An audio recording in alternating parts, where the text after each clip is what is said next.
Welcome back participants. Now we are going to move in lecture number 3, which is loop formation in weft knitting. Before we move, let us see what we have covered so far. In lecture number 2, we covered about different knitting terms which is quite popular to describe a knitted structure. One is course, which is the rows of loops. Second is veil, which is a column of loops.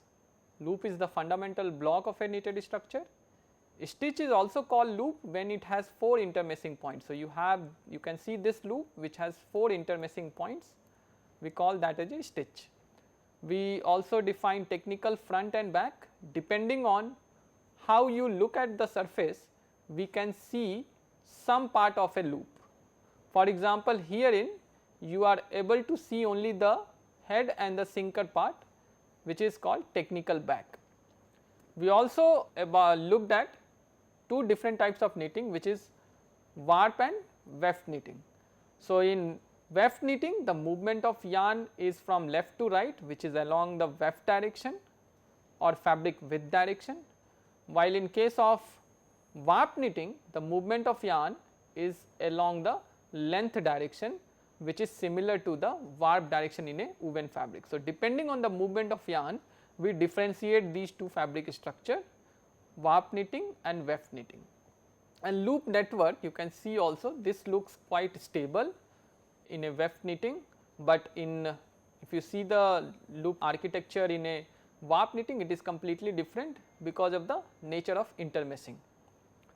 We also try to look at how we can better represent this fabric structure by simple box diagram. For example, we can represent this fabric by simple 0 and cross, by filling 0 and cross in boxes of a table. So, this is very useful when we go for very complicated design of knit structure. This type of diagrams are very useful in understanding whether each loop is technical back or front. Now, let us move to this lecture. What we are going to learn in this lecture? First thing you are going to learn in this lecture is how we actually create a loop in a weft knitting. Second thing which you are going to learn is how we create a single column or multiple columns of loops. After that, after understanding of these 2, we will go and jump on hand knitting process, which is very popular in India. Most of the household, they do the hand knitting by simple 2 bars. And also we are going to see what happen if any loop inside a fabric structure is missed or breaks, then there exists a case of laddering. So, we will try to understand during fabric formation, if we miss something, what exactly will happen inside a fabric structure. So, let us move to the course. So, we have the yarn. To create a knit structure, we have to make sure whatever loop we create, it has to be positively binded by other loops.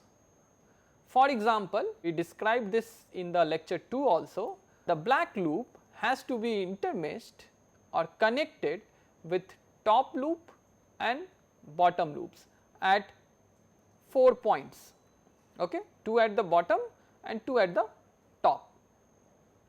Okay. So, there are 4 intermeshing points for a stable loops, 2 at foot and 2 at head. We also looked at the different possibility of intermeshing that can exist in different loops inside a fabric structure. We can have half loops. So, especially on the top or the top loops, we have only 2 intermeshing points. If you look at the bottom loops, again we have 2 intermeshing points, and rest all other loops looks like 4 intermeshing points, and we call that as a stitch. We also looked at the possibilities of how a loop can look inside a fabric structure. Is either it will look at the technical back side. We have seen this blue one, it looks that the loop has been formed on the back side. If you see this loop, it looks like the blue one is formed on the front side. So, we differentiate these 2, which is technical back and technical front. depending on how we pull the yarn inside the previous loop, it will decide whether we are making technical back loops or technical front loops. So, these are some of the basics we must keep it in mind before we go to understand the loop formation in a fabric structure. Now, let us move to the simple segment, which is how we can make a single column of loops. So, in reality, when you pick any yarn, it is in a straight form. So, naturally the first process which is required to make a knitted fabric is to make a loop. And how we can make a loop? We can apply force in certain segments and we can bend the yarn. For example, here from one side, for example, in one side we make this yarn to be bent in the loop, say, for example. Now, the next step, if I have to create a loop, on the top of this loop we have to make another loop, and from where we can provide the yarns for that another loop, we still have the yarn segment. So, to make a loop in the column of this loop, in the blue one, in the same column, we have to first create a second loop. Okay.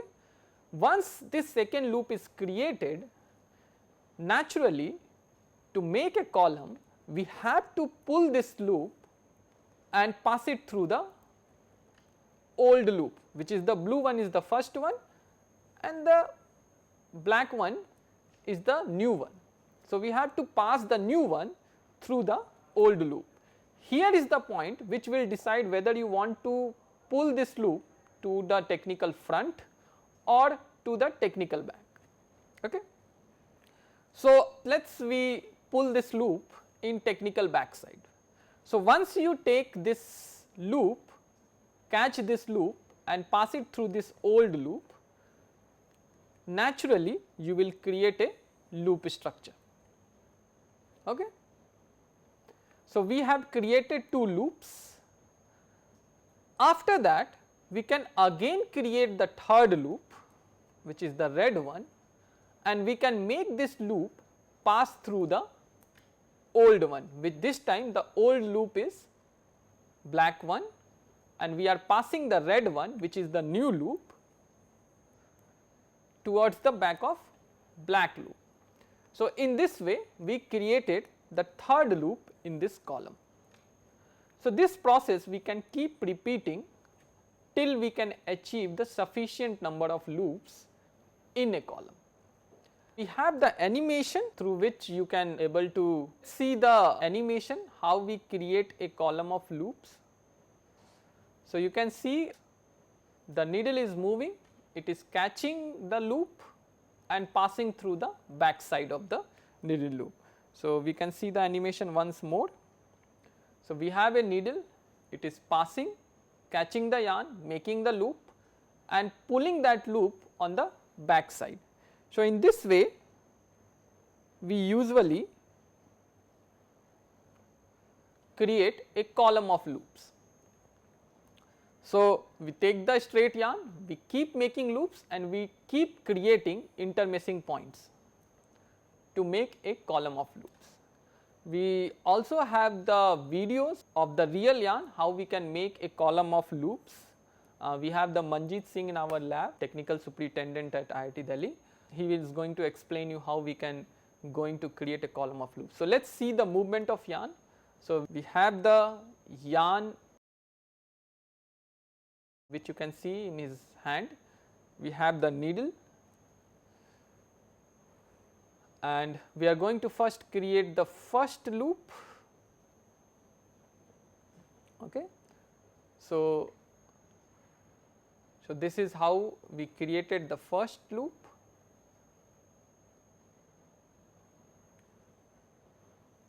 Okay. Next, we are again going through the old loop. We are going through the old loop and now we are going to catch a new yarn and we are now going to bend the yarn in the form of loop, and now this time at this moment we are passing the new loop through the old loop. Again we are doing the same process, we are catching the yarn, bending the loop and passing through the old loop. In this way we can create a, you can see we can create a long column of loops. Okay. So, let us try to understand what were the basic steps to make or add a loop in the column. So, for example, you have 3 loops in this column and we are going to add a new loop which is shown by the blue segments in the same column. So, the first process is we have the bar or needle which we have shown in the previous animations and in the real video also. We have the needle which passes through the old loop. So, we are taking the needle from one side to the other side of the old loop. On the other side the yarn is being present to that needle, okay, and this new yarn is present to the bar which is moved to the other side, and that bar actually catches the yarn, straight yarn, and try to pull that straight yarn in the bent form. So, the next step after catching the straight segment, that straight segment is bent in the form of loop by the same bar which is this bar on the other side. Once that bent yarn is being formed, that bent yarn is then tried to pass through this old loop which is being held by the needle or bar. So, what we do, we actually catch this new yarn, blue yarn, we then take this blue yarn from one side to the other side. This process is called either technical front or technical back, but for this figure we can say it, this is a technical back side. So, bar take the new yarn through the old loop from one side to other, it could be technical front or it could be technical back, or finally in the process it releases the old loop. So, old loop is knocked over. So, as soon as the old loop is knocked over, new yarn or new loops are already there which is holding the old loop through its feet. Okay.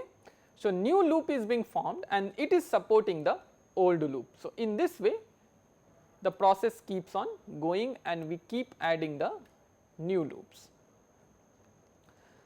Now, let us look at the multiple column of loops, how we can create multiple columns. Right now we have just seen one column, but how we can create multiple columns, and these columns, how we can connect these columns as well. So, again we can start from a straight segment, because since we have to create multiple columns, so we have to first decide how many columns we want to make. So, naturally we can make the first loop of each column. For example, here I want to create, let us suppose 3 columns. So, we make 3 loops, okay, and after that from the remaining yarn segment I have to make loop and I have to pass that loop through the first column. Okay. So, I have to make the loop with this straight segment and that new loop has to pass through this old loop. Okay. So, here you can see we have added a loop in the first column. Again we still have the straight segment, we can again create a loop for the second column and take that loop from one side to other. So, in this process we can create the second loop. Again we have the yarn segment straight left with us, we can again create a new loop and we can pass it through the third column. Okay. So, in this way we created loops in each column along the course. So, the ideally speaking, if you try to understand this, we are adding loop one by one along the row for each column. Okay. Similarly, we keep repeating this process and we can keep adding loops for each columns.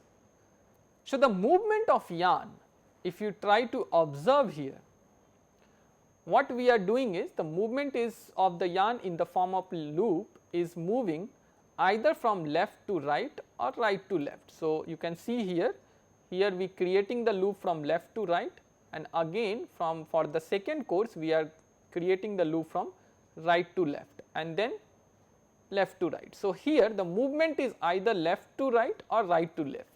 So, that is why this process of knitting is called weft knitting, because we are moving along the fabric width direction and weft direction. So, depending on how many columns are there, you can decide the width of the fabric with the same yarn. Okay. Let us see the real animation video. It is a very good video I observed from one of the textile study centers, which very much able to explain how we actually create this loops in each column. The most fundamental difference here for creating multiple columns is, during the process we always need two components or two support system to create loops in each column. Let us see how. So, we need at least two bars, one bar for holding the loops and other bar for creating the loops. So, let us see the video. So, here you have 3 rows of loops, 3 loops in a same row. We created the first loop in the first column, then second loop in the second column, and then third loop in the third column, and the other guy is actually helping in holding the new loop. So, new loop is always has to be held, otherwise it will just fall off. So, again we are making a new loop on the third column, then second column, and again then first column. So, you can see in this way the process can be repeated. So, always the new loops has to be held, otherwise the fabric can fall, and the old loop is already supported by new loops in the columns. Okay. So, hand knitting is also a process similar to what we have seen in this video, where you actually take the 2 bar and 1 bar actually supports the old loop and the other bar creates the new loop and take the old loop. So, the first bar actually holds the loop and the second bar actually creates the new loop, and we keep transferring the old loop from one bar to other bar. Let us see this video, which through which you would be able to understand carefully. So, you have the old loop supported by bar 1, you can see this bar, and now this new bar is moving through the old loop, and it is now you are making the loop, it is just you are bending the yarn in the form of loop, and now this second bar will take that loop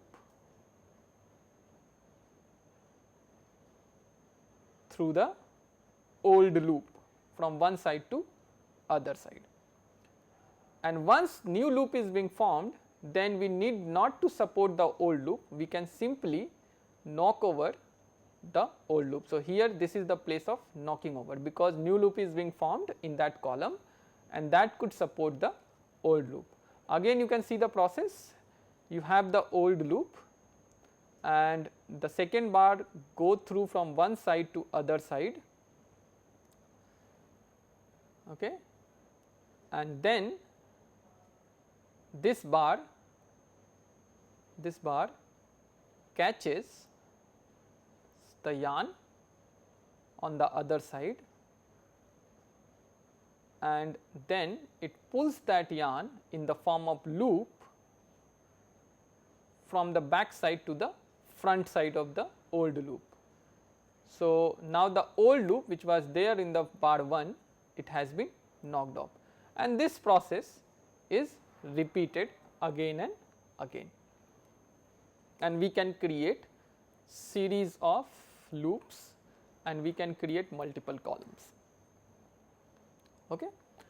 So, for creating multiple columns, one thing is for sure that we always need to support the new loops in a particular course, and all the old loops will automatically be supported by the new loops. Okay. So, this is how we create normal loops in a fabric structure, in a knit structure. Now, let us see how loops are stable in a fabric structure. What will happen if you miss any particular new loops in a particular column? For example, let us suppose you have 4 columns of fabric, okay, and accidentally, let us suppose the blue one, I have shown 3 loops in a same column, and accidentally let us suppose if we cut the blue one, what will happen? Fundamentally, to make this structure stable or coherent, every single loop has its role. If any of the loop breaks, it is going to affect the behavior of loops in the surroundings. So, the moment the blue one breaks, it will going to affect the green loop and the red one, the below one, because the blue one is already intermeshed with top loops and bottom loops. But unfortunately, if blue one is breaks, then no one is there to hold the legs of green one. So, automatically in the structure, the legs of green one will be open up, because there is no blue loops which is there to hold the legs in the position. Apart from disturbing the old new loop or top loop, the blue one is also disturbing the below one. Since the loop does not exist, so automatically the head of the red one will be free, and if the head of red one will be free, this loop, the red one, will be pulled by the fabric and the segment of the yarn will become straight. The moment this loop becomes straight, it is going to disturb the below loops in the columns, and in that fashion all the loops in the same column will be disturbed, and immediately you will observe that the fabric will be completely open or porous, because one of the column is missing, and the reason being, breaking of just one loop can disturb the structure completely.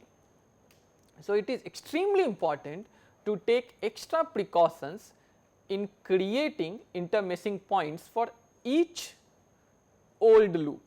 If any loops miss, then it is going to affect the loops in the same column.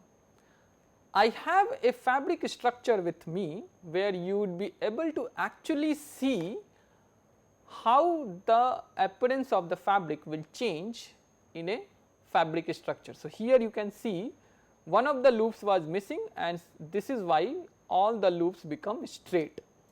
It is just like a straight segment. This is some kind of problem in a fabric structure. So, you can see how the fabric structure has been laddered. This defect is called laddering of loops in a knit structures.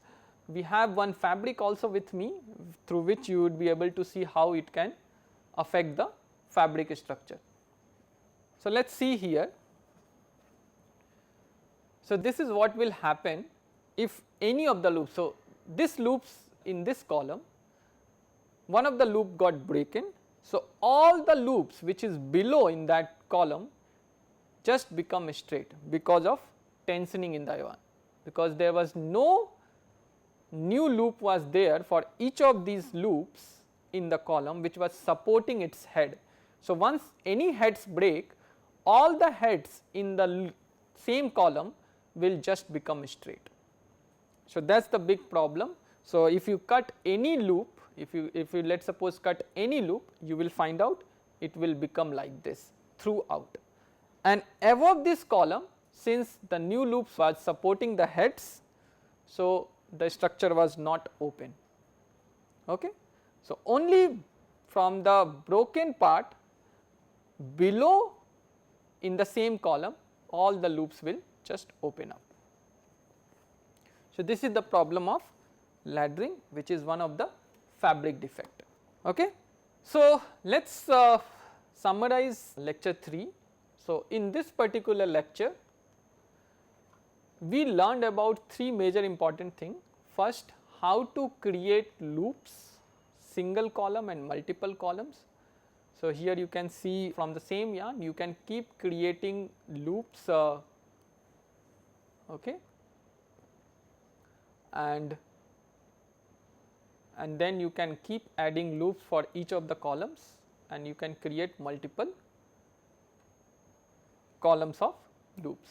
So, basic steps which is involved and which is shown in the figure also.